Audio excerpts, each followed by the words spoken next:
ஆண்டவராகிய இயேசு கிறிஸ்துவின் இனிய நாமத்தில் உங்களை வாழ்த்துகிறேன். மத்தேயு எழுதின சுவிசேஷம் 7ஆம் அதிகாரம் 16வது வசனம் சொல்லுகிறது, அவர்களுடைய கனிகளினாலே அவர்களை அறிவீர்கள்.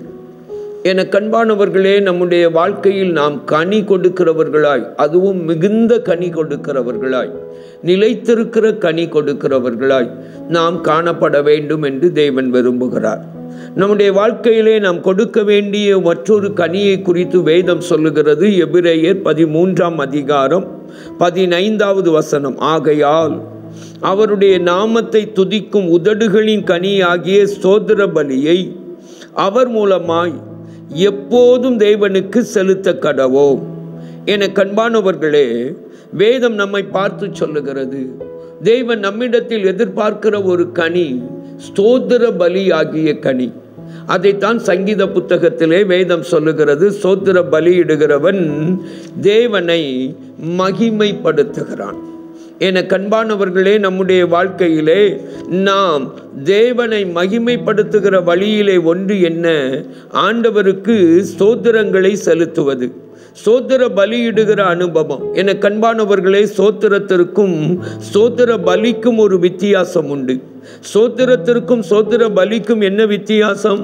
ஸ்தோத்திரம் என்பது தேவனுடைய கரத்திலிருந்து நாம் பெற்றுக்கொள்ளுகிற ஆசீர்வாதங்களுக்காக நன்றி சொல்லுவது.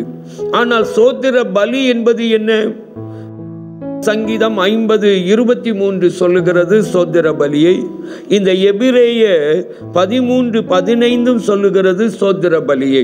நம்முடைய வாழ்க்கையிலே இந்த ஸ்தோத்திர பலியினுடைய அனுபவம் எதை நம்முடைய வாழ்க்கையிலே செய்கிறது என கண்பானவர்களே?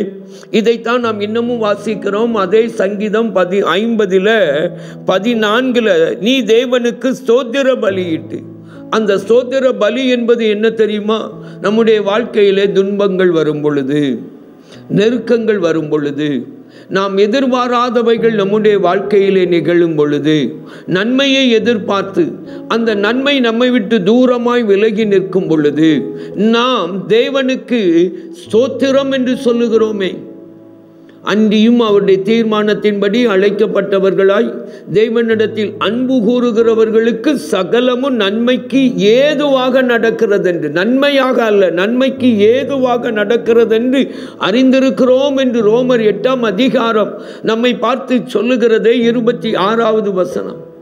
அந்த அனுபவத்தை நம்முடைய வாழ்க்கையிலே நாம் ஏற்றுக்கொண்டு தேவன் பேரில் உள்ள அன்பிலே குறையாமல் துன்பத்திலும் துக்கத்திலும் கண்ணீரிலும் ஆண்டவருக்கு துதியையும் தோத்திரத்தையும் மகிமையையும் செலுத்துகிறோமே, அந்த அனுபவம் தான் ஸ்தோத்திர பலி. நம்முடைய வாழ்க்கையிலே நன்மையை பெற்று தேவனுக்கு நன்றி சொல்வது எளிது. ஆனால் நெருக்கங்களின் பாதையிலும் தேவனை மகிமைப்படுத்த மறவாமல் அவருக்கு மகிமையை செலுத்துகிறோமே, இது தேவன் நம்மிடத்திலே எதிர்பார்க்கிற ஒரு பெரிய கனி. இந்த கனிக்கு பெயரை வேதம் சொல்லுகிறது உதடுகளின் கனியாகிய ஸ்தோத்திர பலி. இந்த கனியை தேவன் நம்மிடத்தில் எதிர்பார்க்கிறார். இந்த கனி கொடுக்கிற அனுபவத்திலே பெருகுவோம். தேவன் மகிமைப்படுவாராக. நன்மையில் மட்டுமல்ல, நம்முடைய நெருக்கத்திலும், நம்முடைய ஆசீர்வாதத்தில் மட்டுமல்ல, நம்முடைய கண்ணீரின் நடுவிலும் தேவன் மகிமைப்படுவாராக, மகிமைப்படுத்தப்படுவாராக நம்முடைய வாழ்க்கையில். ஜெபிப்போம். அன்பின் பரம தகப்பனே, ஸ்தோத்திர பலியிடுகிறவன் என்னை மகிமைப்படுத்துகிறான் என்றீரே, அந்த மகிமையின் அனுபவம் எங்களே பெறுவதாக இயேசுவின் மூலம் வேண்டிக் கொள்கிறோம் பிதாவே. ஆமேன், ஆமேன்.